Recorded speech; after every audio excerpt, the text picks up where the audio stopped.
to deal with your question, I was born in Kerala, not exactly here, about 200 kilometers away from here, in a small village, a beautiful village again. And I didn't have much of my time in that village. I was going from place to place because my father was a freedom fighter. As a result, he was not always at home. So as kids, we were going to different places for education, places where my mother felt that we are safe. So she was sending us to places for education. So sometime I traveled to a place 50 kilometers away, sometime I traveled 100 kilometers away for schooling, even before I came to this place for my dancing and music education.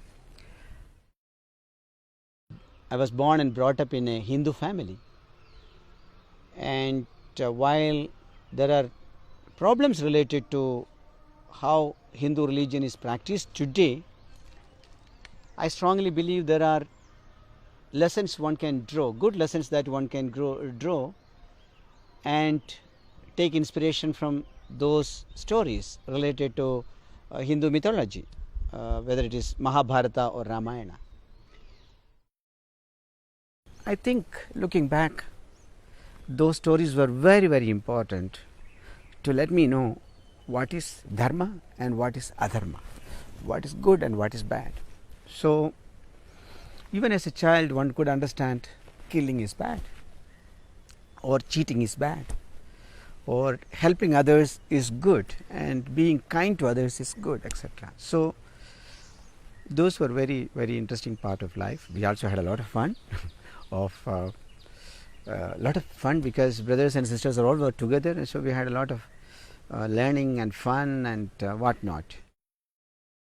And that was the time when I finally decided to move out of Kerala and went all the way to Maharashtra in the ashram of Mahatma Gandhi, where he stayed for many years and directed the country in the large struggle against colonization.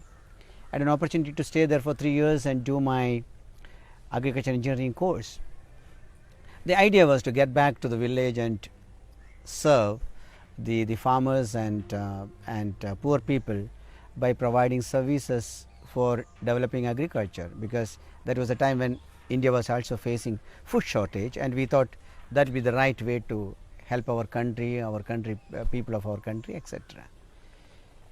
But even before I concluded my training in Wardha, I had this invitation to go and join a mobile exhibition train, because that was 1969, when the entire nation was celebrating Mahatma Gandhi's 100th year.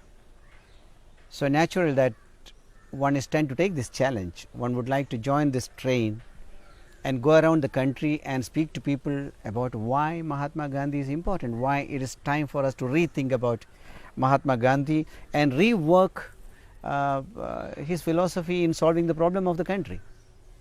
And the idea was also to have young people explaining things to young people, so they will take it much more seriously than old people telling them what is Mahatma Gandhi and why Mahatma Gandhi, etc.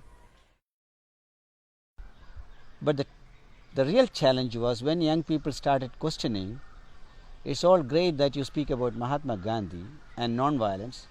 Have you ever tried non-violence in your life? And you had no answer. Basically, you knew that it's a good theory, but the children or students were not interested, young people were not interested to know what is good theory. They were interested to challenge you and say, look, have you practiced non-violence? And every day this question, have you practiced this, have you practiced that, and why are you making a speech in front of us if you haven't practiced it? And that is where one understood big speeches have no meaning unless you have some practice, some practical touch into it.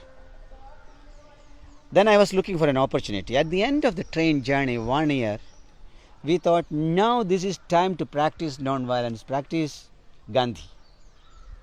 And a great challenge was thrown to us, one of our friends, that was to go to the Chambal Valley, where you have hundreds and thousands of dreaded dacoits. Dacoits are Robin Hoods, not real bad guys, but then they kill, they kidnap, they create terror in the area.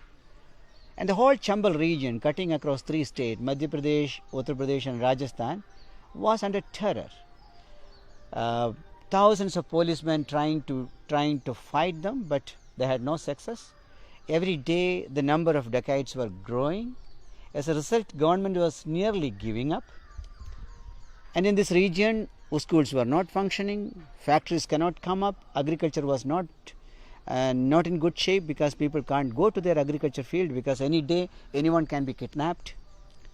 So we thought that is a great opportunity to try something out.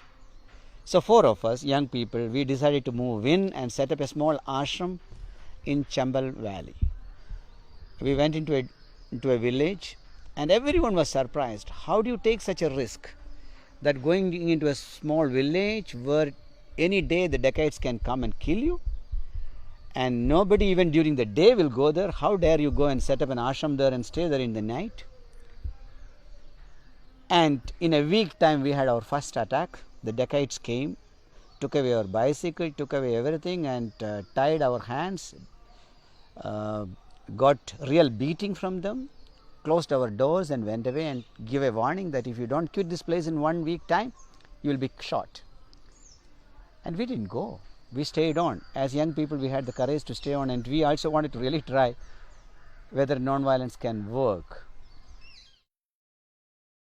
So this was a long story of going to the jungle, talking to them, convincing them, getting the support of Gandhi and Sarvodaya workers from all over the country, and really making them understand, look, the path in which you are now, the path of destruction, the path of killing, the path of kidnapping, path of looting, this is not the right way to live.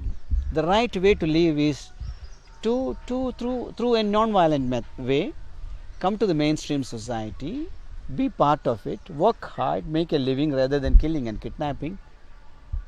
And initially we never thought this message is going to be accepted, but then when the message got accepted and large number of them surrendered, we understood the power of non-violence, and that was a big beginning. And with that success, we moved up in the same direction for the next many years. One started realizing that it is not good enough to deal with physical violence.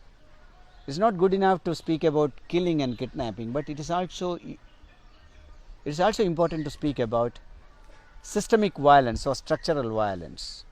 That means exploitation, corruption, injustice, everything need to be fought. These are all forms of violence. And that is where again I started relating with what I learned as a child. Look, adharma need to be fought. Anything that is bad, exploitation, corruption, injustice, poverty, these are all forms of violence. Whoever may create it, they are to be fought. So how do you fight injustice and poverty through a non-violent method was a lifelong search for me. Then I went into it and found many ways, many methods. Some I learned, some I invented. So then life was basically a search for finding justice through non-violent method.